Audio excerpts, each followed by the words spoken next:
Lyon, located at the confluence of the Rhône and the Saône rivers, has been under perpetual construction for more than 2,000 years. The monuments reflect the power of the city and bear witness to the know-how of the builders over the course of history. Among the monuments in Lyon, 3 of them demonstrate how men were able to defy the constraints, mold the city's landscape, and carry out architectural feats that would become timeless symbols. The ancient city of Lugdunum, the Basilica of Notre-Dame de Fourvière, and the Fort de Bron. Building needed to be done in a way that would allow water supply to an entire hilltop city. The idea of it being on the edge of the hill was so that the wall of the building could be seen from everywhere. They built something efficient, simple, and systematized. Everything that was superfluous was discarded. What work sites were set up by the Romans to build the city of Lugdunum?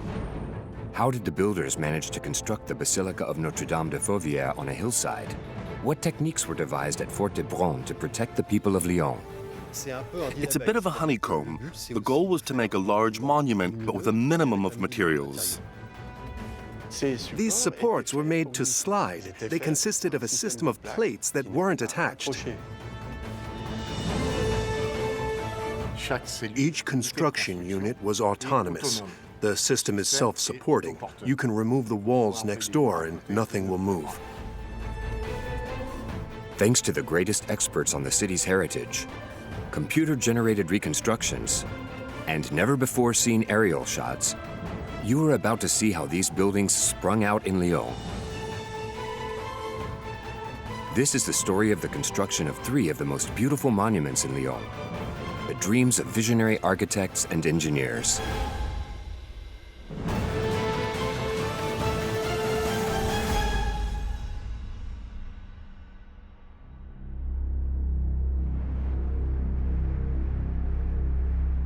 Located in the southeast of France, Lyon, the country's second biggest metropolis, is dotted with emblematic monuments that bear witness to its rich history. The Fort de Bron, the Basilica of Notre-Dame de Fourvière, as well as magnificent Roman remains.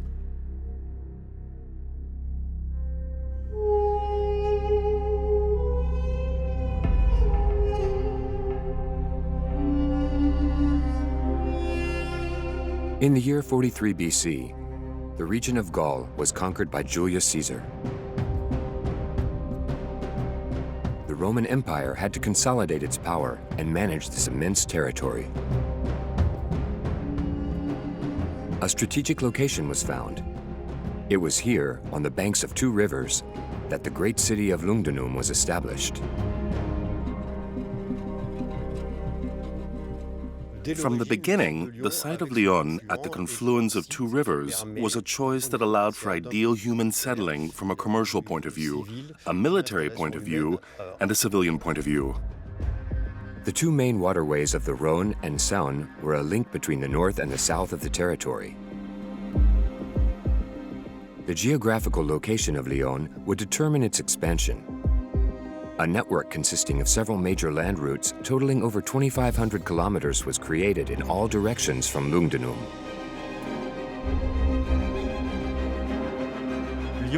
Lyon was the nerve center of the new road network, a little like Rome was the center of the Italian road network.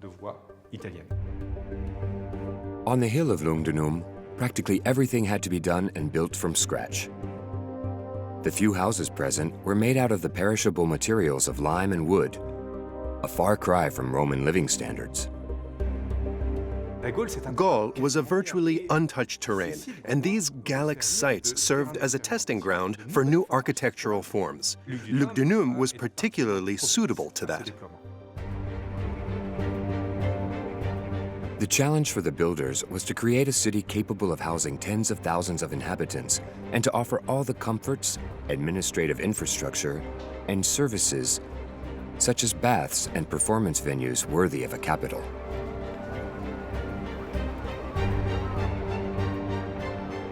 Lugdunum had to be the showcase of Rome on Gallic soil.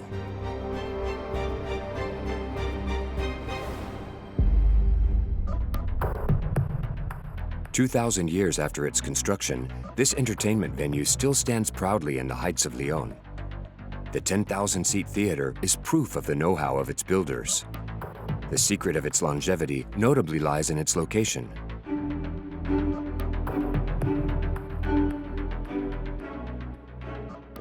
They took advantage of the way the hills were formed and chose a favorable site that wouldn't require moving a lot of earth.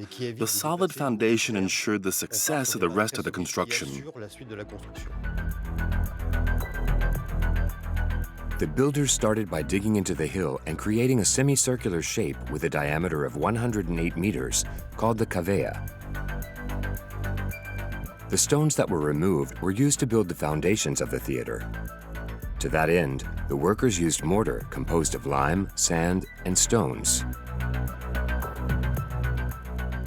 They used a mortar construction technique which was invented in the early 2nd century BC and that everyone continued to follow afterwards. This technique allows to go much faster and eliminates certain technical problems. The aim was to create foundations capable of supporting the various floors of the theater. To do so, the builders created an overlay of vaults. To achieve this, they installed wooden structures on which were laid a layer of stones, stabilized by mortar.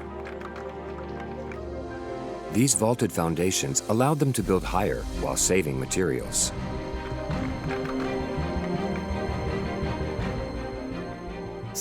It was a bit of a honeycomb. The goal was to make a large monument, but with a minimum of materials. You have to imagine that the tiers of seats were placed on empty spaces. These small cells on top of each other were the soul of the building. It was a hollow building, in a sense, on which the tiers of seats rested. The theater was then closed by a stage wall standing 32 meters high. To ensure the comfort of the spectators, various techniques were implemented. An immense fabric awning covered the seats.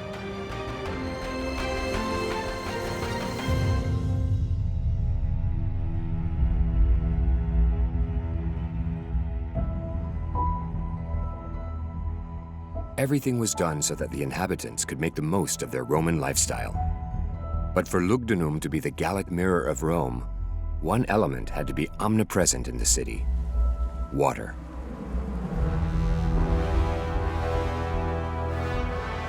Lyon, however, is located at an altitude of 300 meters.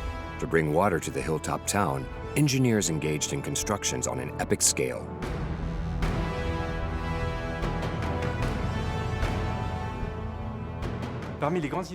Among the great innovations brought by the Roman conquest was the hydraulic network. Lugdunum originally had drinking water that came from wells and cisterns, but eventually it was no longer enough. Why? Because the thermal baths consumed enormous amounts of clean water, several hundreds, if not thousands of cubic meters a day. It became necessary to find sources that were close by, yet at an altitude greater than the city. Lugdunum was surrounded by several mountain ranges. The Massif Central was nearby, and notably the Monts du Lyonnais that had had a few springs, as well as the Guye River in Saint-Chamond that provided very pure water. But they were still several kilometers, if not several dozen kilometers from Lyon.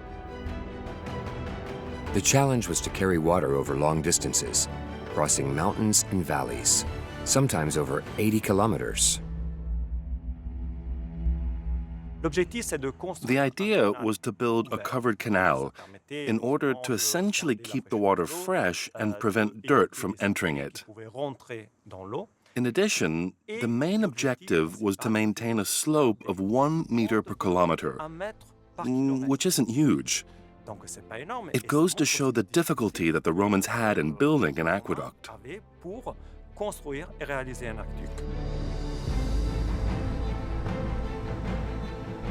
90% of aqueducts are dug into the rock to travel across mountains. To pass through valleys, however, it's customary to build aqueduct bridges. The largest ever built is the Pont du Gard, at 48 meters high and nearly 300 meters long. But to cross certain valleys would have required the equivalent of nearly 10 Ponts du Gard, which was impossible at the time. the builders had to find an alternative based on a principle of physics. They decided to build a different system called a siphon bridge, which is a very simple system from a technical and physical standpoint, consisting of communicating vessels. To pass through a valley, the water that reaches the top is transported to a huge reservoir.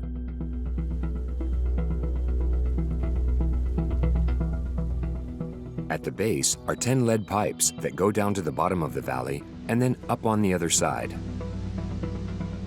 The communicating vessel system allows the precious liquid to rise to the opposite side. The water is then stored in a second reservoir before it flows naturally into the aqueduct. This system works without mechanical artifice. The necessary pressure is the sole result of the weight of the water in the tank and the atmospheric pressure. The water pressure only resulted from the height of the water column. The water came into the tank through the canal, and the difference in height between the canal and the location of the pipes was enough to create pressure and send the water into the pipes. A total of 4 aqueducts were built around Lugdunum, carrying water over a distance of more than 200 kilometers. Some 39,000 cubic meters could hence supply water to the entire hill and its city. We can assume that the way of life, the quality of life, at least regarding water supply, was similar to what we have in modern cities today. That quality of life and comfort were made possible by the Roman engineering that marked the advent of the great city that would become Lyon.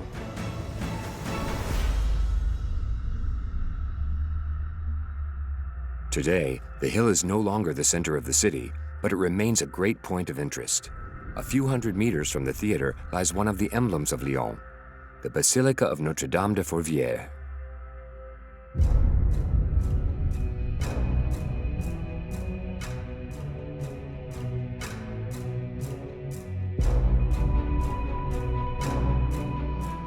For more than a century, this famous basilica has majestically overlooked the city. This immaculate megastructure quickly became a symbol of Lyon.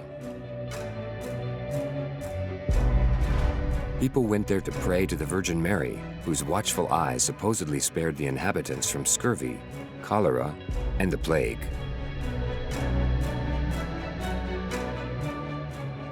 In the space of a century, extraordinary construction would transform the hill that prays into a center of pilgrimage, welcoming millions of faithful annually.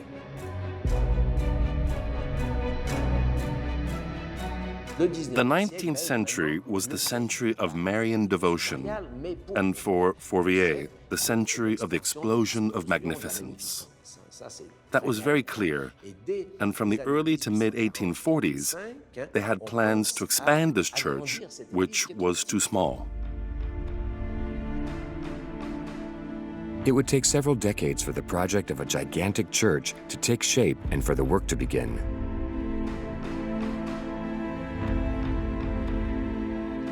In 1852, the clergy placed a monumental 3-ton statue at the top of the pre-existing church.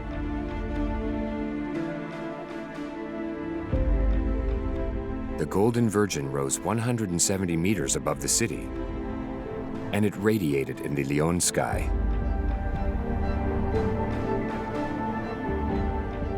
No other monument or relief in the vicinity protected it from the elements. It was at the mercy of wind, rain, and lightning. The Virgin was totally exposed. The veil was very large. It represented 12 square meters, the equivalent of the surface area of a room. At this altitude, the wind can gust up to 250 kilometers per hour.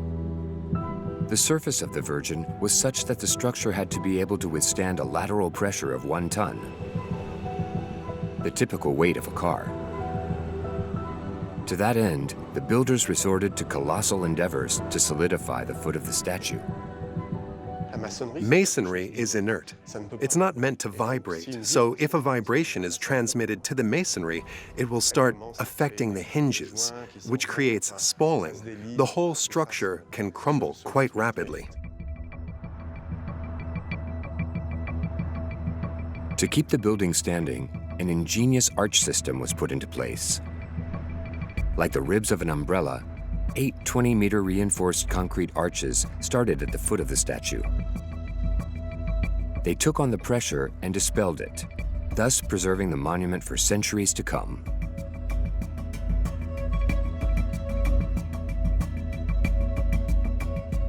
In these conditions, building a basilica on the hill was a real challenge.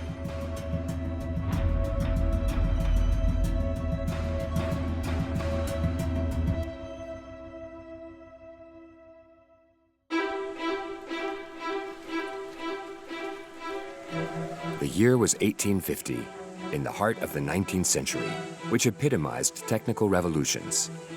Electricity, cinema, and the railway were growing, particularly in Lyon. The Archbishop did something completely out of the ordinary to secure the financing of a huge church. He called upon the notables of Lyon. He said, "The church dedicated to Mary must be made yours. You, the old Lyon families, need to take care of it. You have the means, and you have my blessing to enlarge it, beautify it, and so on." And that's how one of the first secular societies in charge of a church was born, the Commission of the Fourvière. They dreamed of seeing thousands of faithful on the hill, gathered in a majestic basilica dedicated to Mary. This desire to expand had already been on their minds for several decades. So when it materialized, the blueprints were already made.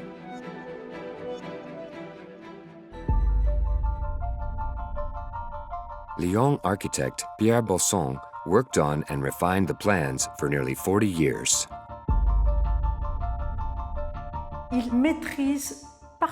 He mastered all the architectural techniques adapted to places of worship. His idea was to have a building that glorified the Virgin Mary. Pierre Bosson was 58 years old at the time. This talented architect had built many churches, but never a basilica of this magnitude. Realizing that this was his life's masterpiece, Bosson asked to use materials that were unheard of in terms of aesthetic and chromatic richness. For the first time in history, a basilica was financed exclusively by the inhabitants of the city. 5 million francs in gold coins were collected, the equivalent of 20 million euros today. The architect had carte blanche.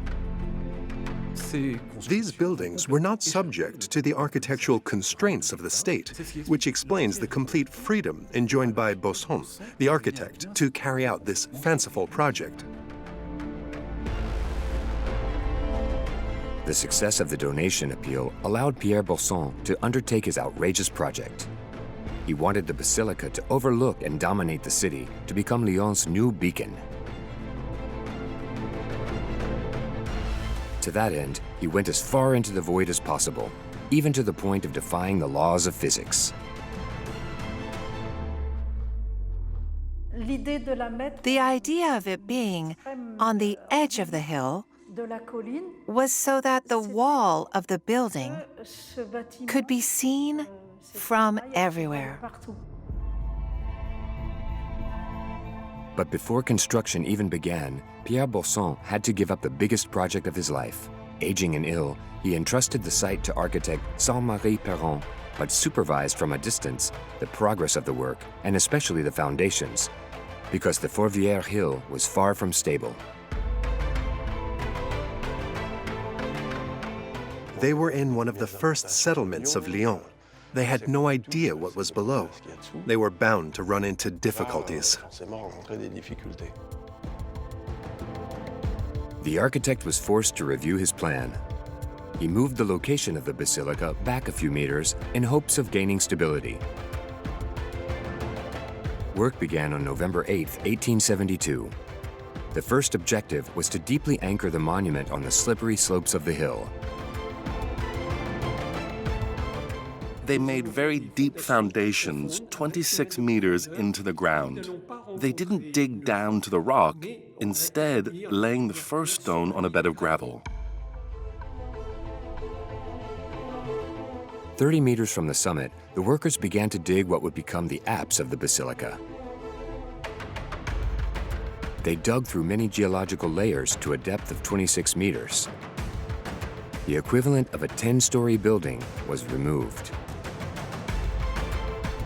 To ensure the stability of the future building, arc-shaped foundations were built using 8 axes going in all directions. Thus, the forces and movements of the ground could be countered from all sides.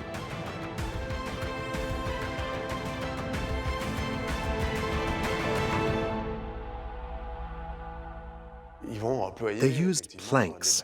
Back in those days, they used wooden planks, and they triangulated them to make sure they would hold together and that they could install the foundations in them. Despite numerous rock slides, 16,000 cubic meters of stones were removed, and the foundations took shape. It may be hard to see from the outside, but the plans actually included a double church. This architectural trick allowed them to raise the floor and create a flat base capable of holding the huge basilica. When you look at a longitudinal cut, you can actually see that the floor under the crypt is on a clear incline. They first built the lower church and the chancel. They consecrated the altar and the chancel, and then they built the upper church. As soon as they could, they consecrated the altar even before they were finished. Obviously, they wanted to get things up and running as quickly as possible. The foundations and the lower church took 2 years to build. From then on, the workers had to build the 86-meter long by 35-meter wide basilica and raise it to a height of 48 meters. But they had a constraint imposed by the architect. Sainte-Marie Perrine's specifications for the companies included an obligation to put the scaffolding inside only. This requirement preserved the purity of the facade, because had the scaffolding been installed outside, it would have been necessary to anchor it in the stones and then fill the holes at the risk of altering the monument. Inside, the mosaics covered the walls and concealed the marks left by the scaffolding. As construction progressed, the columns rose up to 15 meters. The architect's goal was to obtain a durable structure, yet also fine and elegant. In order to do so, the ceiling had to be composed of extremely lightweight materials. All the vaults were made with very light stones. These are called tufts, which are hollow stones with alveoli in them, much like pumice stones. As you know, pumice stone floats in water, so it's very lightweight. The use of such light stones reduced the thrust on the walls and the risk of them toppling over. The location of each stone was determined according to its compression capacity, mass, but also color. Pierre Bosson's contemporaries compared the basilica to goldsmithery. The fact that his father was a stonemason and that he had very precise knowledge of stone led him to make specific demands regarding the hue, the vein, and the light rendering of each individual stone, depending on how it was cut. He knew what it would look like in advance. I think that's what led him to make these choices, and that's why such a variety was used. In total, more than 45 different types of stone were used throughout the basilica. The stones came from all over the world, including northern and African countries. They sometimes traveled thousands of kilometers to reach the site of the Basilica of Notre-Dame de Fourvière. There was an abundance of multicolored marble from North Africa and stones from Madagascar. It was extraordinary. All of this decor came from French colonies. Before being used for construction, each stone was carefully examined by the architect. He was able to determine whether this vein was good, whether that column had to be turned down because it had a tiny crack, even if it was barely visible. He had an erudite knowledge of materials and how to implement them. As the Basilica of Notre-Dame de Fourvière was built, the people of Lyon discovered an amazing monument in an architectural style totally unknown in the region. Bossan was a completely atypical figure in 19th century architecture who had no equivalent in France at that time. He combined high-quality materials with a spiritual concept. Architect Pierre Bossan's dream was about to come to fruition more than 50 years after he had made his first sketches. But a major constraint forced him to rein in his ambitions. The coffers of the Fourvière foundation were empty. It was impossible to finish the basilica as he had imagined it. The haves started having less, so to speak. Taxes had gone up, income tax was being put into place, there were taxes on inheritances and so on, and the economy wasn't doing quite as well. There was a very sharp slowdown as early as the 1900s, and then obviously World War I happened, which was an economic disaster. The sculptors who were supposed to give life to the stone were sent home and left the basilica unfinished.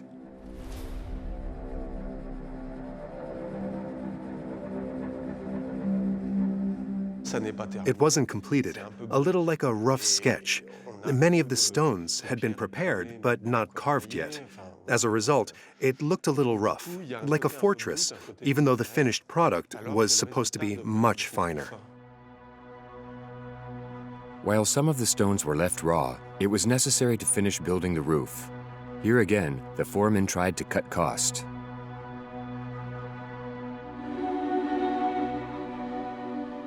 The wood originally intended for the frame was replaced by iron, and the roof of the basilica was built in the same way train stations were built at the time.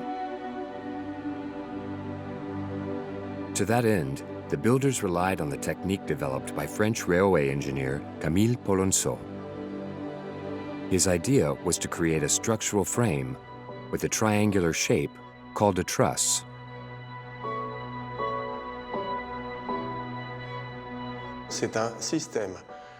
It's a system of framing made of successive trusses. These trusses are themselves subdivided into triangles, and in particular, two triangles that also work like trusses and which are connected by metal bars called truss rods.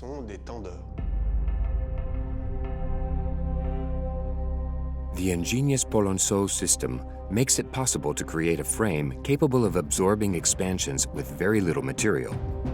Another advantage is that it allows for a higher opening in the center than on the sides, which was perfect for the vaults of the basilica.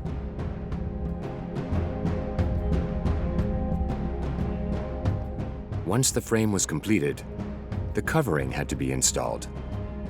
They considered a copper covering, but it was too expensive. Lead was also considered, but it was too heavy. Finally, they opted for 1,600 1-by-1 meter slates, which were relatively thin. Even though these lightweight, inexpensive slates could cover the roof of the basilica, they had a disadvantage that would single-handedly jeopardize the structure of the building.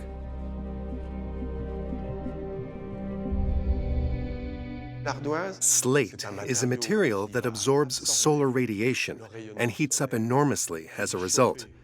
The frame itself undergoes significant expansion, since the attic heats up because of this black covering. Indoor temperatures can reach a magnitude of 60 to 70 degrees Celsius.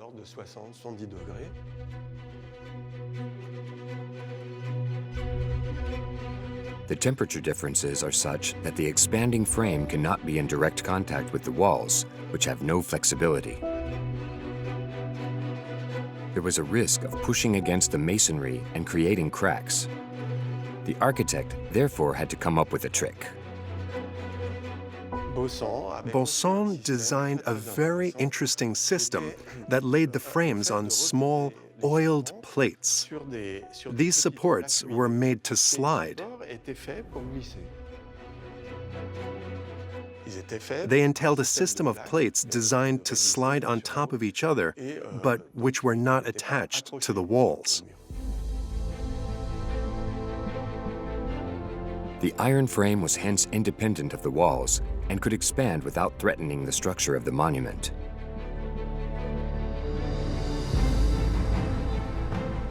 Today, the Basilica of Notre-Dame de Fourvière is one of the symbols of Lyon listed as a World Heritage Site.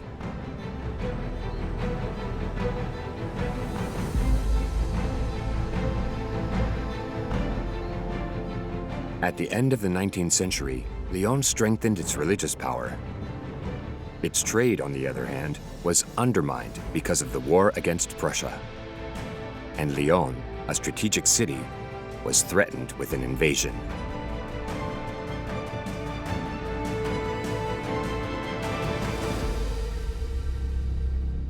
The legendary Fort de Bron is located 6 kilometers from Lyon and watches over the city.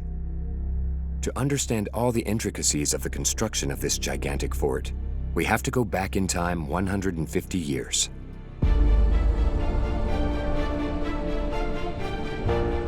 The year was 1875, and the borders urgently needed to be secured. To do so, the Defense Committee contacted a man named General Serret de Rivière. Nicknamed the Faucon of the 19th century, this civil engineer specialized in fortifications built more than 200 forts scattered across a line going from Calais to Nice.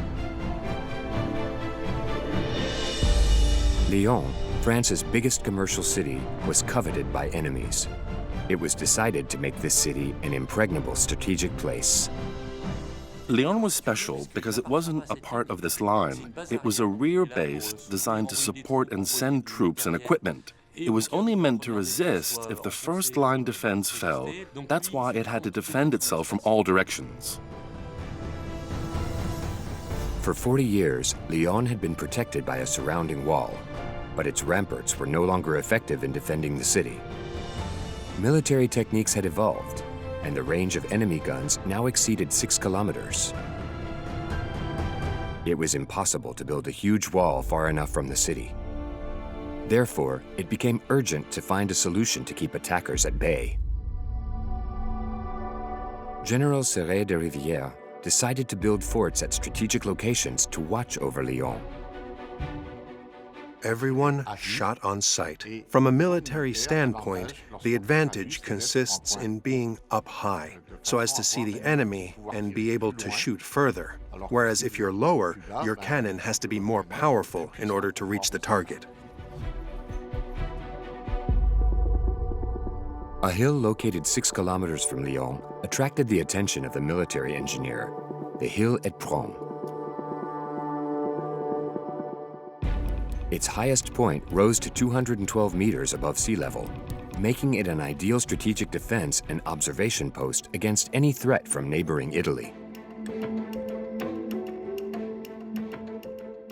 On the eastern plain, there was the possible arrival of attackers from the Italian side, but it also featured a railway line. So from there, they could keep an eye and prevent their adversaries from reaching 2 knolls from where they could bomb Bron. These were Chassion Hill and Saint-Priest Hill.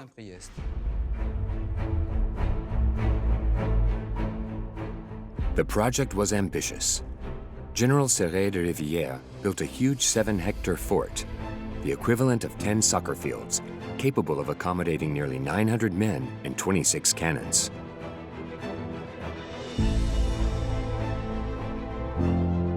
They had to be able to live in total autonomy for 3 months in the event of a confrontation. Work began in 1875.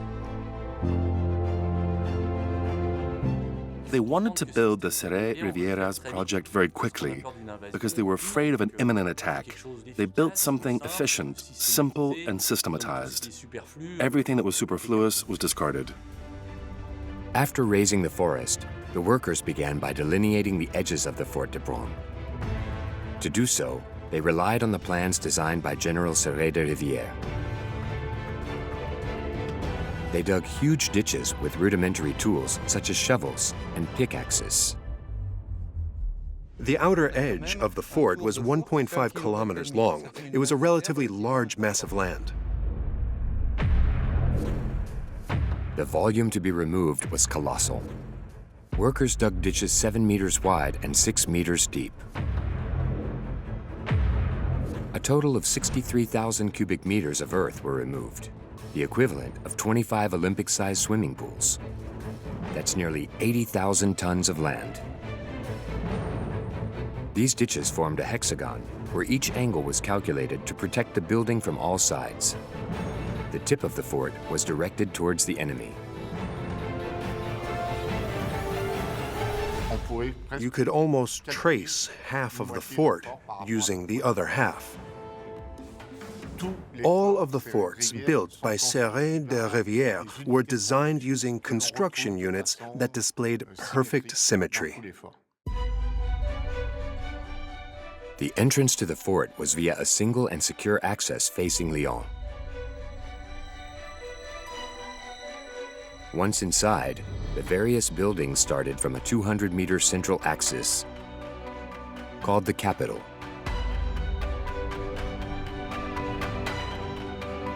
It was a corridor that followed the axis of symmetry of the fort and from which started tree-like branches that led to the various elements such as caponnières, barracks, and so on. The military genius wanted to construct a building capable of absorbing the shocks of enemy shells. To that end, they used mainly cut stone, which was extremely resistant to compression.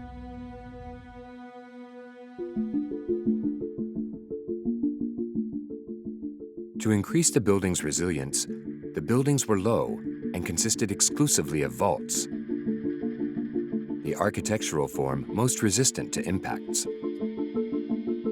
The other distinctive feature is that the vault system is crossed, meaning that the vaults go in all directions spatially to support each other. It's similar to the buttresses of a cathedral, where the main vault is supported by smaller ones on the side. The goal is to spread the effect of the impact of a possible projectile.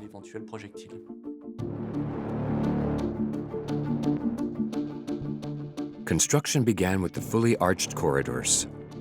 More than 2 kilometers were erected. The storage barracks and the soldiers' living areas were also protected by vaults. This repetitive and ultra-resistant construction was the basic model for the fort. All that remained was to build the facades. The wall on the front was built like a beehive, with separate sections complete with windows and doors, which were structurally independent from each other.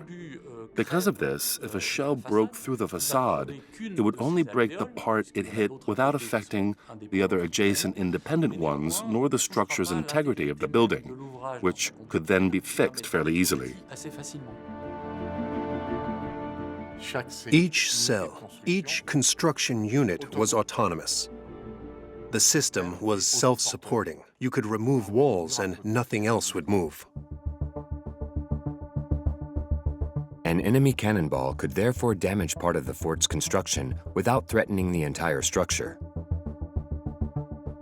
This architecture was freestanding thanks to extremely massive supporting cross walls.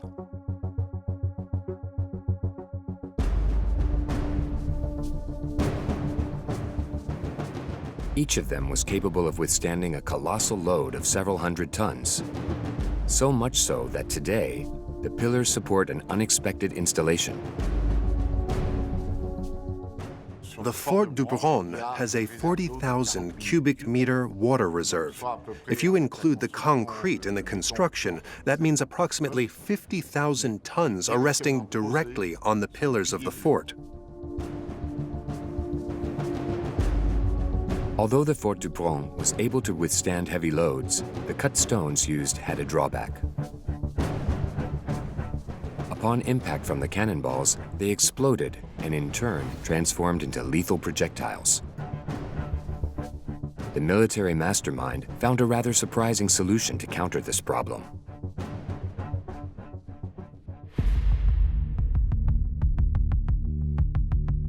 The foreman decided to protect the stones from enemy assaults. In order to do so, the tens of thousands of cubic meters of earth removed for the creation of ditches were reused to protect the buildings.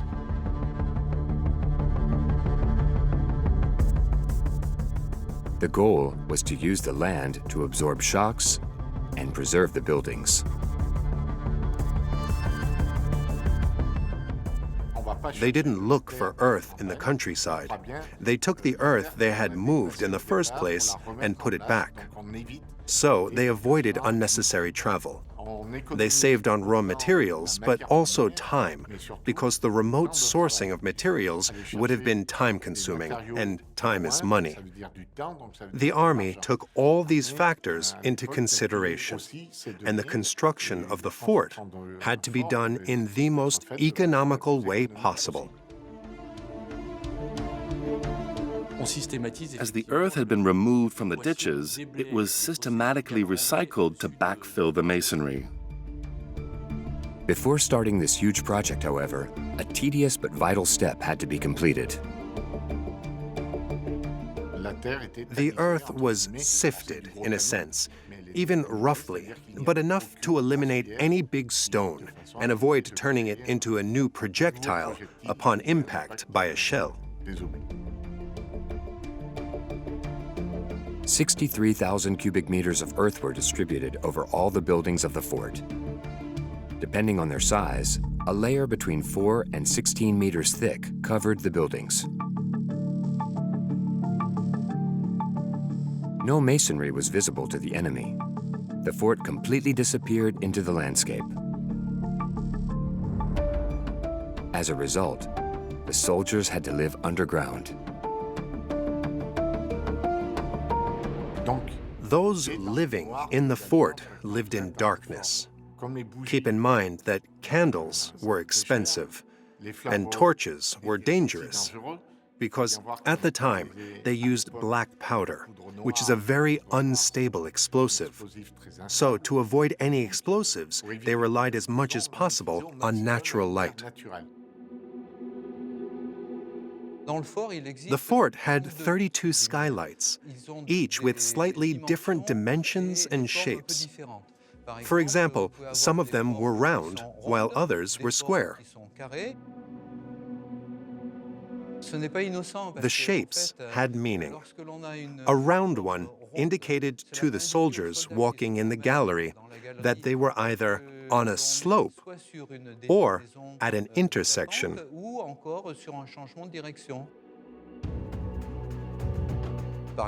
A square skylight indicated that they were at the end of a hallway. That's how they were able to orient themselves, even if there was no light.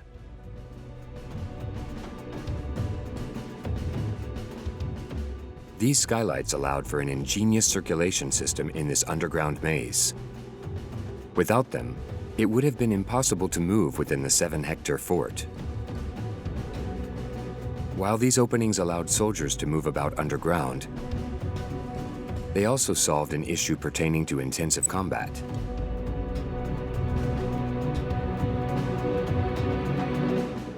The problem was that the powders used emitted very toxic smoke, which didn't dissipate well inside a building. The system of skylights was a clever way to drive the smoke away as quickly as possible in between shots, because otherwise the gunners would be overcome or even die from it. The cone shape of the skylights was studied with precision. It produces a physical phenomenon that accelerates the air movement outwards. Everything was optimized so that the 900 soldiers could best defend the city of Lyon during a siege. The fort had to be airtight and impregnable, as evidenced by the single access point that could be removed in the event of an attack. the ingenious sliding bridge system.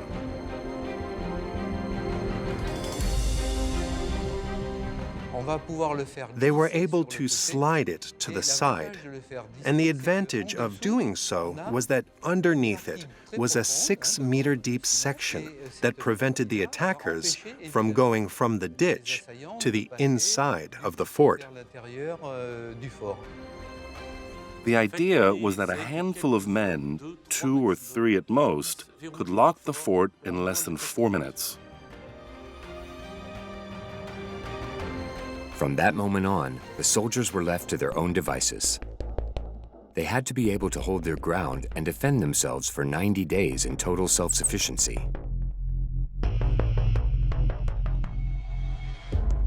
Accordingly, there had to be enough ammunition, food, and water. That meant storing 80 tons of food in order to sustain 3 months in total autonomy. There was water. Each fort systematically had a water supply. To ensure the 1,000 liters of water needed for the soldiers daily, the military genius developed a clever technique to recover and treat rainwater.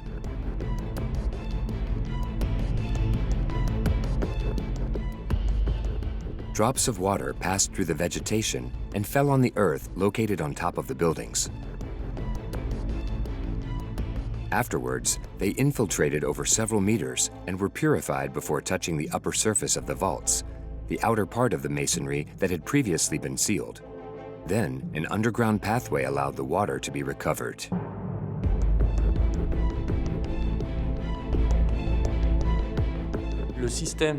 The system of stormwater management in these forts suggests that they invented the first water treatment plant type filtration devices using the 4 meters of earth and vegetation above these buildings before skillfully sending the water to the cisterns. All of this on sites spanning several hectares. It should be noted that the water was used mainly for food, as the soldiers washed very rarely. A soldier's rule was to wash their face and hands once a day. And from 19 on, they only showered or sprayed water over themselves an average of once a week.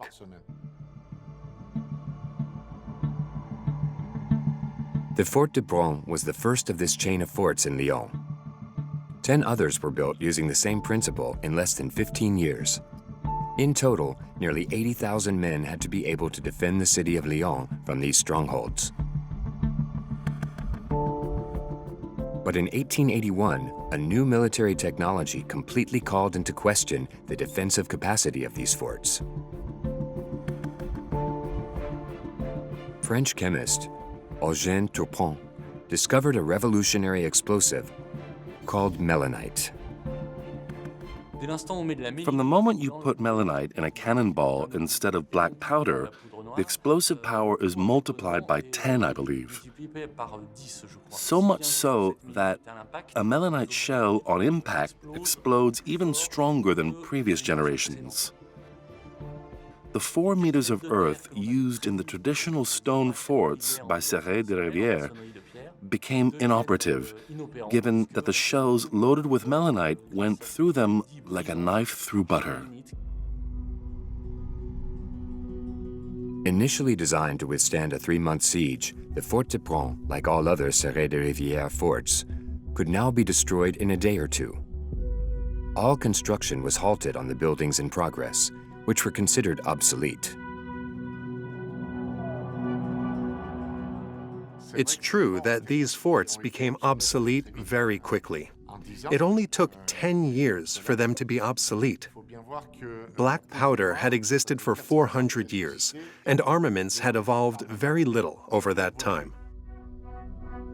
The immense 7-hectare Fort de Bron, originally intended to protect the city, is now decommissioned. But its robust, towering construction has allowed to turn it into a huge water tower, capable of supplying part of Lyon's homes.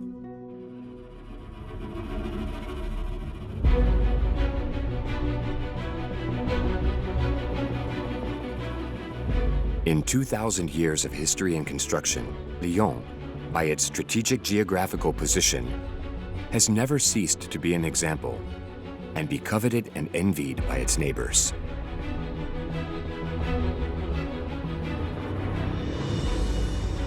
From a lush Roman city with numerous prestigious buildings,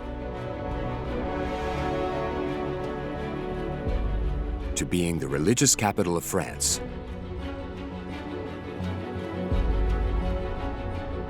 Lyon, the prime commercial city of its time, and its emblematic monuments leave an astounding testament to the richness of a city that's always ahead of its time.